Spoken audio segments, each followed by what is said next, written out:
These pesky cheap Chinese electric cars, we've just bought this for next to nothing in its 238,000 miles as a taxi. It's had no repairs. Check out the front pads. It's failed one of its 11 MOTs on a number plate bulb. It does now need a few things doing, which is why we have it, but none of these things are the traction battery, motor, inverter, or the onboard charger. State of health, heart, they're also diving and they've got enough oxygen. It still drives like a champ. So there you go. They've done a battery certificate on this, which is quite funny because they were selling a Kia Niro a few weeks ago as a trade sale, which I'm pretty sure you're not allowed to do. You're not allowed to, unless it's to a trader. You can't limit a customer's options.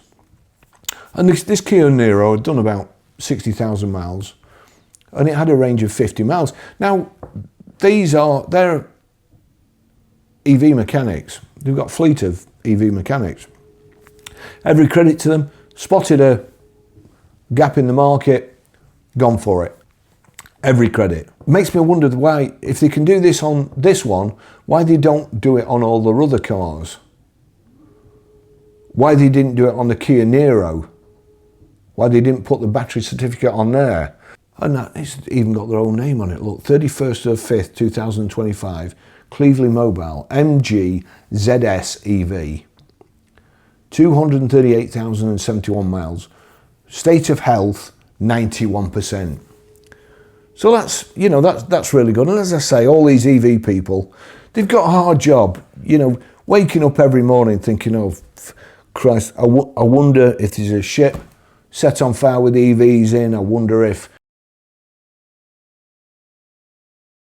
there's some children being killed with their electric scooter.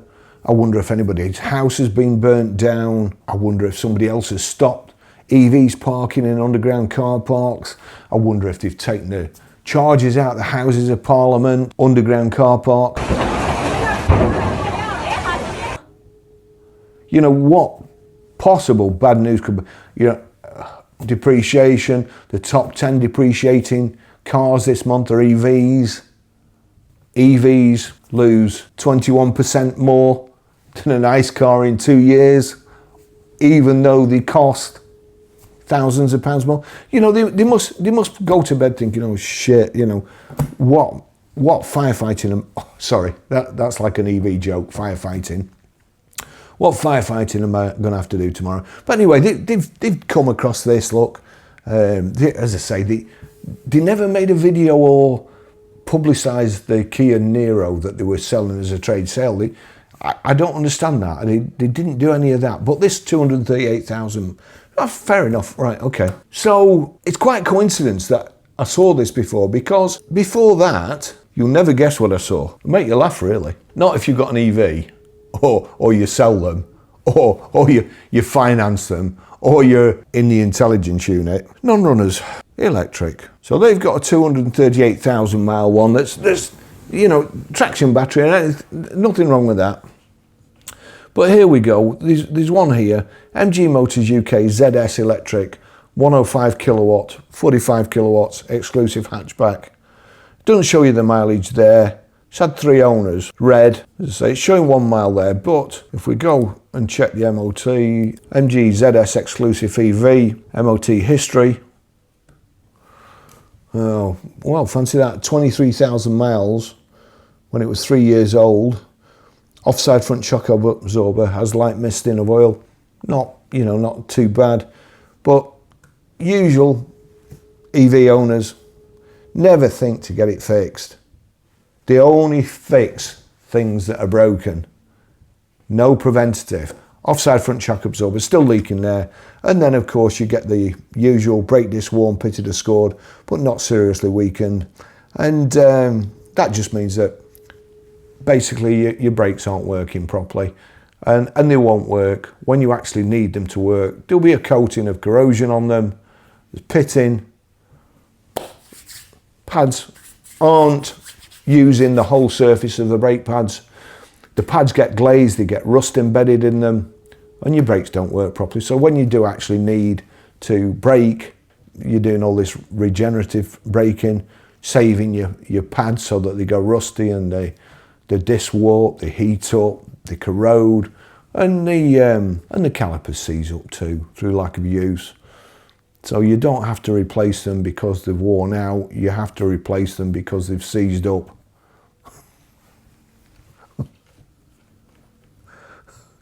So anyway, I think we can see there, 19th of September 2024, it had done 30,600 miles. We'll go back to it. So we'll say it's done 37,000 miles. Oh, look who it is. Cinch electric car sales are up 39% year on year. I don't know why I'm laughing. But this is at Brighouse. I used to go to Brighouse a lot. And to be honest, I've got a good mind to go over and blooming look at it, but wouldn't take too long tomorrow. When's it in? Tuesday, 17th of June, online auction.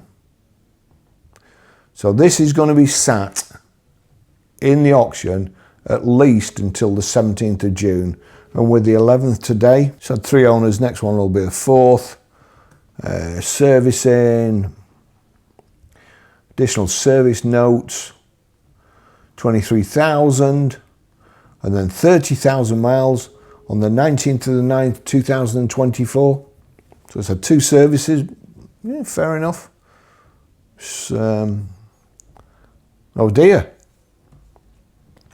Additional information, non-runner, EV battery, internal fault. Now what sort of internal fault could it be? It's in the auction as a non-runner. Cinch have put it in the auction as a non-runner. Imagine how many mechanics Cinch have.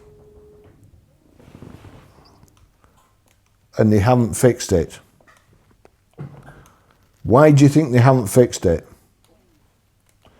Why do you think they prefer to take a huge loss in the auction rather than fix it?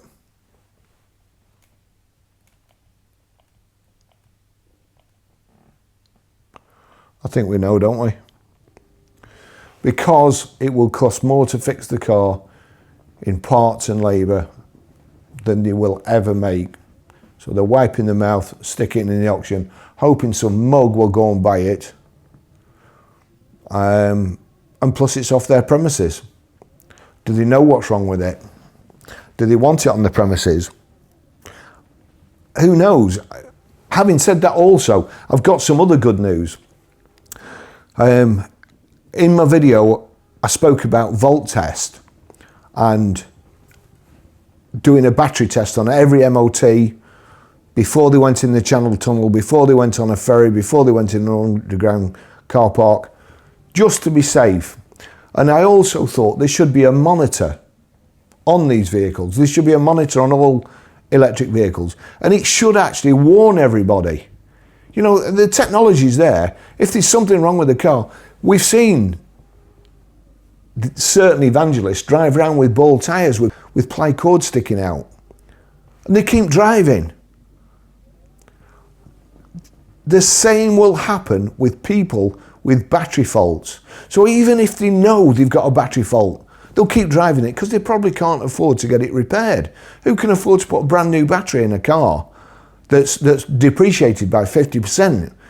If your car's depreciated by 50% and the battery costs 40 to 60% and your battery goes,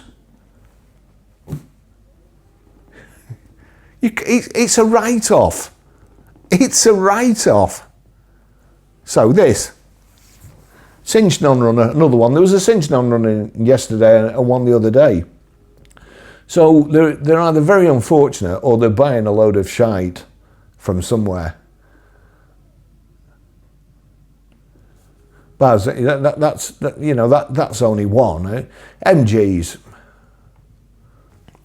Cleveland, they run a few of them. They've done 100,000. Yes, they have. So they say they have. Their word's good enough for me. Except about brakes and a few other things that we don't agree on. and calling people names. And they're good at that.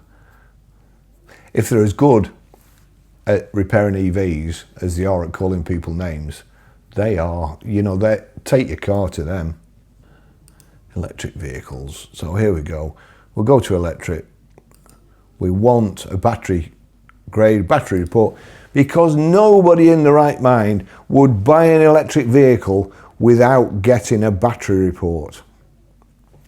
Not just for the state of health. You know, the state of health wouldn't bother me if it only did 50 miles. You know, if it had a 300-mile range from new and it was down to 50 miles, that would still be enough for me, because I don't go very far. It's fine. If I got it cheap enough, I don't care. I'll throw it away. I'll throw it away. When it gets down to, well, what do I do a day? Probably 6 mile, if that. So when it gets down to 10 mile, I probably think I've had enough of this. I'll sell it for, well, you can't sell it for scrap, can you? Because it's got to be disposed of. You have to pay somebody, no doubt, to do it. But so let's go to, because this 238,000 mile MG that's had nothing done to it at all, nothing whatsoever done to it. Oh, hang on, what's this first page? So we've got some MGs here. Oh God, look how cheap these are. MG5 EV. I'm sure it wasn't too long ago I wish I could find that tweet about how they'd got an MG cheap and they were going up. They didn't go up. They didn't go up. 7,800 quid there, look. Battery condition A, 7,800 quid. Buy now. Buy now, 6.5 grand, 67,000 mile. Cheap vehicle. If you just want a runabout, a dogmobile, and you know, and the dog knows how to open the door in case of emergency, don't leave him in the back there in an EV, if you think anything of your dog. But if you can train him to, like, pull the handle in case of an emergency, then, you know, it's a great dogmobile, that. 6.5 grand. Just look at them, all the same colour. Hang on a second, all the same colour.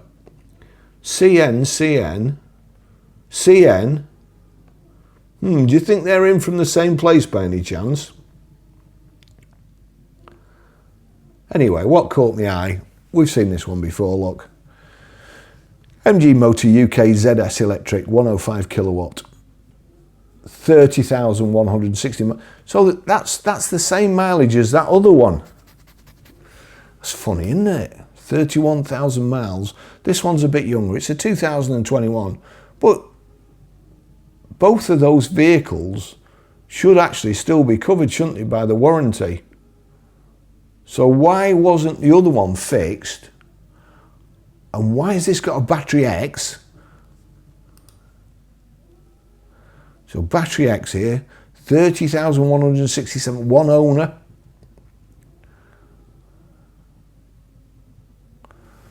Navuna. Well, that's a stupid name for a start. 27th of 4th, 2021. Number of owners, 1. So no additional information, no declarations. Let's go to battery health. There's only a little X there, isn't it? Easy to miss. But look at that. Oh, X is below 50 battery. Well, it actually says 0. So although X is below 50, it's 0. Fortunately, they've got one of these battery health reports, and this is it, an Avaloo. So the Avaloo score, 62 out of 70. So on the first page of the Avaloo score, it says, warning, analysis of cell voltages and module temperatures failed. For details, see page 2. When you look on page 2, in red, it says, high cell spread detected.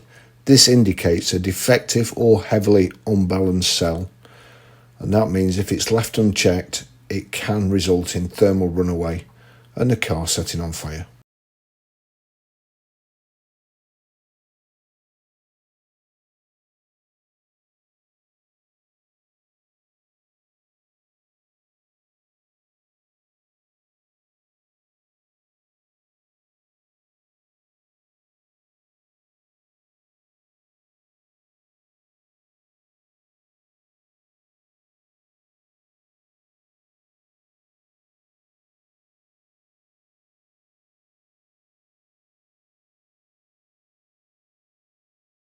Oh yeah, I was saying about the company I contacted on LinkedIn who do this test. I emailed them today and I asked them if they would lend me one to test. And he's asked me a few questions, but it seems positive. So hopefully I will be able to show you whether or not these work. And if they do, you see, I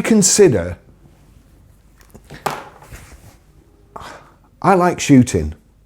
I used to love shooting. I used to love combat shooting. Not loaded, don't worry. Don't report me. Just my fingers they were.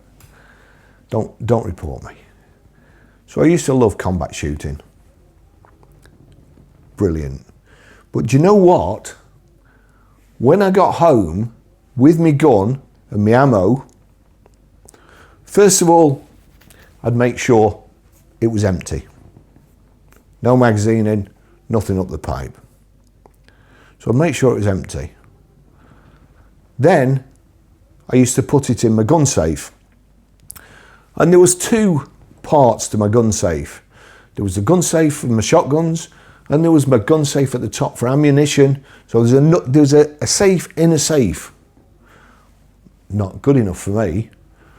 I also had it connected to my house alarm. Again, still not good enough. It was actually connected to the tamper circuit on my house alarm. So in order to get into my gun safe, if anybody broke in the house, they would have to take my alarm system completely offline with the engineer's code. And I hid the barrel. The barrel wasn't in the gun. That's how, in my opinion, I mean, would you leave a loaded gun with your kids? Would you leave a loaded gun in the house during the day? Would you leave a loaded gun outside your house at night? Would you leave your kids in the car with a loaded gun while you went shopping? You wouldn't do it, would you? That is, if you want an EV, fair enough. That's how I suggest you treat an EV, you use an EV. You treat it like a loaded gun.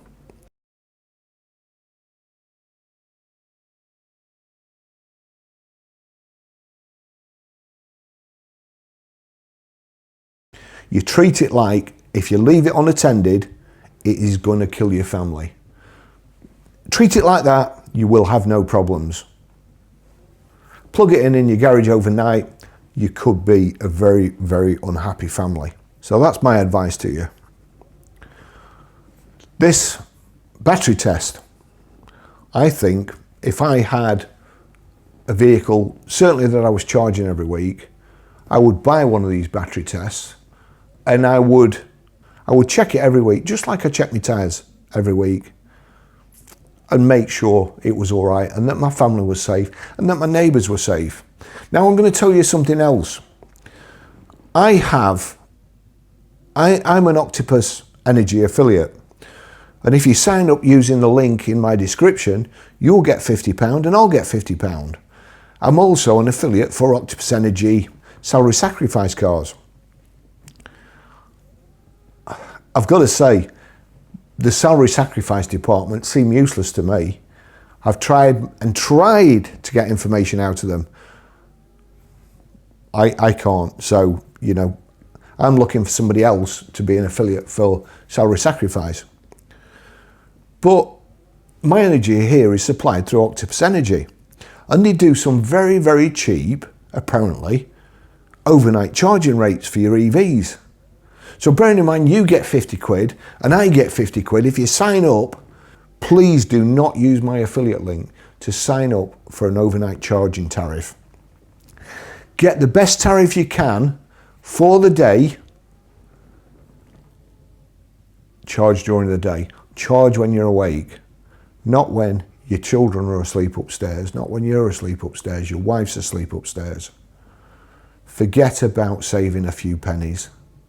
You're going to blow a fortune on depreciation anyway. So what you save on charging overnight, it pales into insignificance. So by all means, please use my affiliate link to change your electricity. But don't use my affiliate link to get cheap night charging tariff, because I would never forgive myself if anything happened, and I don't want to make money out of other people's misfortune, which seemingly is exactly what these EV shills, evangelists, EV mouthpieces, that's exactly what they're trying to do. So thanks for watching. I'll see you in the next video. Bye bye.